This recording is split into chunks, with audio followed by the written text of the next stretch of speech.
ಮತ್ತು ಯತ್ನಾಳ್ ಅವರ ಉಚ್ಚಾಟನೆಯ ವಿಚಾರದಲ್ಲಿ ಪರ ವಿರೋಧ ಚರ್ಚೆಗಳು ಶುರುವಾಗಿದೆ. ಒಂದು ಕಡೆ ಸಂಭ್ರಮಾಚರಣೆ, ಇನ್ನೊಂದು ಕಡೆ ವಿರೋಧ ವ್ಯಕ್ತ ಆಗ್ತಿದೆ, ಇನ್ನೊಂದು ಕಡೆ ನಾವು BJP ಸದಸ್ಯತ್ವದಿಂದನೇ ಹೋಗ್ಬಿಡ್ತೀವಿ ಅನ್ನೋ ಅಭಿಯಾನ ಕೂಡ ನಡೀತಾ ಇದೆ.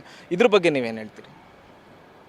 ನಾನು ಕಾರ್ಯಕರ್ತರು ಇಷ್ಟೇ ಹೇಳೋದು, ಇದು ಸಂಭ್ರಮಾಚರಣೆ ಮಾಡುವಂಥ ಸಂದರ್ಭ ಅಲ್ಲ ಇದು. ಅದು ಮತ್ತು ನಮ್ಮೆಲ್ಲರದ್ದು ಜವಾಬ್ದಾರಿ ಹೆಚ್ಚಾಗಿದೆ. ಯಾಕೆಂದರೆ ಈ ಒಂದು ವರ್ಷದಲ್ಲಿ ಆದಂಥ ಡ್ಯಾಮೇಜಸ್ ಏನಿದೆ ಸಂಘಟನೆಗೆ, ಒಂದು ಯಶಸ್ವಿ ವಿರೋಧ ಪಕ್ಷವಾಗಿ ಇನ್ನೂ ಎಫೆಕ್ಟಿವ್ ಆಗಿ ನಾವು ಕೆಲಸ ಮಾಡಲಿಕ್ಕೆ ಅವಕಾಶಗಳು ಇತ್ತು. ಅಟ್ಲೀಸ್ಟ್ ಮುಂದಾದರೂ ಕೂಡ ಆ ಕೆಲಸ ನಾವು ಮಾಡಬೇಕೇ ಹೊರತು ಈ ಟೈಮಲ್ಲಿ ಆ ಶ್ರಮವನ್ನು ಒಬ್ಬ ಕಾರ್ಯಕರ್ತನ ಕಳ್ಕೊಂಡಾಗ ವಿಜೃಂಭಿಸದೆ ಸಂಭ್ರಮವನ್ನು ಆಚರಣೆ ಮಾಡದೆ ಒಂದು ಜವಾಬ್ದಾರಿ ಅರ್ಥ ಮಾಡ್ಕೊಂಡು ನಾವೆಲ್ಲರೂ ಕೂಡ ಕೆಲಸ ಮಾಡಬೇಕು ಅಂತ ವಿನಂತಿಯನ್ನು ಮಾಡ್ಕೊತೀವಿ. ಮತ್ತು ಯತ್ನಾಳ್ ಅವರು ಕೊಡ್ತಿದ್ದಂಥ ಹೇಳಿಕೆಯನ್ನು ಕ್ರಿಯೆ ಅಂತ ಅಂದ್ಕೊಂಡ್ರೆ ಅದಕ್ಕೆ ಪ್ರತಿಕ್ರಿಯೆಯಾಗಿ ಒಂದಷ್ಟು ಹೇಳಿಕೆಗಳು ಬರ್ತಿತ್ತು. ಅದು ಒಂದಷ್ಟು ನಾಯಕರು ವಾಗ್ದಾಳಿಯನ್ನು ನಡೆಸ್ತಾಯಿದ್ರು. ಅವರ ವಿರುದ್ಧವೂ ಕೂಡ ಕ್ರಮ ಆಗಬಹುದಾ? ಯಾಕೆಂದರೆ ನೋಟಿಸ್ ಸಿಕ್ಕಿದೆ ಅವರಿಗೆ, ಒಂದು 5 ಜನಿಗೆ. ಅವರೆಲ್ಲರೂ ಕೂಡ ಉತ್ತರದ ಮೇಲೆ ಡಿಪೆಂಡ್ ಆಗುತ್ತೆ. ಅವ್ರು ಕೊಟ್ಟಿದ್ದ ಉತ್ತರಗಳು ಶಿಸ್ತು ಸಮಿತಿಗೆ ಒಂದು ಸಮಂಜಸ ಅಂತ ಅನಿಸಿದರೆ ನಡೆಯುತ್ತೆ, ನೋಡೋಣ. ಈಗ ಉಚ್ಚಾಟನೆ ಆಗಿರ್ತಕ್ಕಂಥ ಯತ್ನಾಳ್ ಅವ್ರ ಬಗ್ಗೆ ನೀವೇನಾದರೂ ಹೇಳಬೇಕು ಅಂತ ಅನ್ಸಿದ್ರೆ ಏನು ಹೇಳ್ತೀರಾ? ಅದೇ ಒಬ್ಬ ಈ ಪರಿಸ್ಥಿತಿಗೆ ಹೋಗಬಾರ್ದಿತ್ತು. ಯಾಕಂದರೆ ಸಂಘಟನೆ ಒಬ್ಬೊಬ್ಬ ಕಾರ್ಯಕರ್ತರು ಕೂಡ ಒಬ್ಬೊಬ್ಬ ಮುಖಂಡರು ಕೂಡ ತುಂಬ ಮುಖ್ಯ. ಎಲ್ಲರೂ ಸೇರಿ ಎಳೆದಾಗ ಮಾತ್ರ ಒಂದು ರಥ ಮುಂದೆ ಹೋಗ್ಲಿಕ್ಕೆ ಸಾಧ್ಯ. ಸೊ ಆ ವಿಚಾರದಲ್ಲಿ ಹಿನ್ನಡೆ ಆಗಿದೆ. ಈಗ ಅನಿವಾರ್ಯ, ಯಾಕಂದರೆ ಸಂಘಟನೆಗೆ ಒಂದು ವ್ಯತ್ಯಾಸ ಆದರೂ ಪರವಾಗಿಲ್ಲ, ಶಿಸ್ತಿಗೆ ಯಾವುದೇ ಕಾರಣಕ್ಕೂ ಕೂಡ ಕೊರತೆ ಆಗಬಾರ್ದು ಅನ್ನೋದು ನಮ್ಮದು ಪಕ್ಷದ ಶಿಸ್ತು. ಆ ದಿಕ್ಕಲ್ಲಿ ಹೈಕಮಾಂಡ್ ತೀರ್ಮಾನ ತೆಗೆದುಕೊಂಡಿದೆ. ಈಗ ಇನ್ನು ಸ್ವಲ್ಪ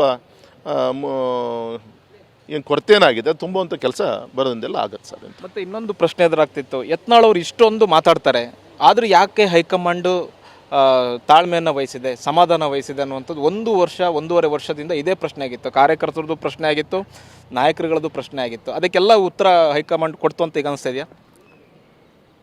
ಸರಿ ಇದೆ. ತುಂಬ ಜನ ಕಾರ್ಯಕರ್ತರು ಕಳೆದ 1-1.5 ವರ್ಷದಿಂದ ಇದು ಯಾಕೆ ಇಷ್ಟೊಂದು ಎಳ್ಕೊಂಡು ಹೋಗ್ತಿದ್ದಾರೆ ಅಂದರೆ, ಯಾಕೆಂದರೆ ಅವರು ಯತ್ನಾಳು ಒಬ್ಬರು ಗೌರವಾನ್ವಿತ ಒಬ್ಬರು ನಾಯಕರು, ನಮ್ಮ ಜೊತೆಗೆ ಇರಬೇಕು ಅನ್ನೋದೇ ಹೈಕಮಾಂಡ್ ಅಪೇಕ್ಷೆ ಇತ್ತು. ಯಾವಾಗ ದಿನ ಅದು ವ್ಯತಿರಿಕ್ತ ತುಂಬ ಎತ್ತರಕ್ಕೆ ಹೋಗ್ತಾ ಶುರುವಾಯಿತು, ಅನಿವಾರ್ಯವಾಗಿ ಇವತ್ತು ಹೈಕಮಾಂಡ್ ಈ ತೀರ್ಮಾನಕ್ಕೆ ಬರಬೇಕಾಯ್ತು ಹೊರತು ಯಾವುದೋ ಸಂತೋಷದಿಂದ ಮಾಡುವಂಥ ಯಾವುದೋ ಕಾರ್ಯ ಇದೇನಲ್ಲ. ಅವಕಾಶ ಸಾಕಷ್ಟು ಕೊಡ್ತು, ನೋಟಿಸ್ ಕೊಡ್ತು, ಸಮಯ ಕೊಡ್ತು. ಆಮೇಲೂ ಕೂಡ ಸಂಘಟನೆ ಹಿರಿಯ ಅಂತ ಯಡಿಯೂರಪ್ಪನವ್ರ ಬಗ್ಗೆ ವಿಜಯೇಂದ್ರ ರಾಜ್ಯಾಧ್ಯಕ್ಷ ಮಾಡಿರೋದು ಹೈಕಮಾಂಡ್ ಮಾಡಿರೋದು. ಹಾಗೆ ಇಲ್ಲಿ ವ್ಯಕ್ತಿಗಿಂತ ಆ ಸ್ಥಾನಕ್ಕೆ ಗೌರವ ಕೊಡಬೇಕಾಗಿತ್ತು. ಇವೆಲ್ಲ ಕೊರತೆಗಳು ಎಲ್ಲಿ ಕಂಡಾಗ ಸಹಜವಾಗಿ ತೀರ್ಮಾನ ತೆಗೆದುಕೊಂತು. ಮುಂದೊಂದು ದಿವಸ ಯಾವತ್ತಾದರೂ ಯತ್ನಾಳ್ ಅವರು ಪಾರ್ಟಿ ಬರ್ತಾರೆ ಅಂತ ಅನಿಸುತ್ತಾ ನಿಮಗೆ? ಈಗ ಅದೇ 2 ಸಲ ಅವ್ರದ್ದು ಉಚ್ಚಾಟನೆ ಆಗಿದೆ, ವಾಪಸ್ ಬಂದಿದ್ದಾರೆ. ಮುಂದೊಂದು ದಿನ ಅವ್ರು ವಾಪಸ್ ಬರಬಹುದಾ? ನಾನೊಬ್ಬ ಸಂಘಟನೆ, ಒಬ್ಬ ಸಂಸತ್ ಸದಸ್ಯ ಅಷ್ಟೇ. ನಾನು ಯಾವುದೇ ಸಂಘಟನೆ ಅಂದೇ ಅದು ಜವಾಬ್ದಾರಿ ಇಲ್ಲ. ಒಬ್ಬ ಚುನಾಯಿತ ಪ್ರತಿನಿಧಿಯಾಗಿ ಶಿವಮೊಗ್ಗ ಸೀಮಿತ ಅದು ಏನಿದೆ ಕೂಡ ಸಂಘಟನೆ ಹಿರಿಯರಿಗೆ ಎಲ್ಲದೂ ಕೂಡ ಕೇಳಿ. Thank you sir. ಇದು ಸಂಸದ ರಾಘವೇಂದ್ರ ಅವರ ಮತ್ತು ಕ್ಯಾಮ್ರಾ ಪರ್ಸನ್ ಅಜಯ್ ಜೊತೆಗೆ ಹರೀಶ್, TV9 ನವದೆಹಲಿ.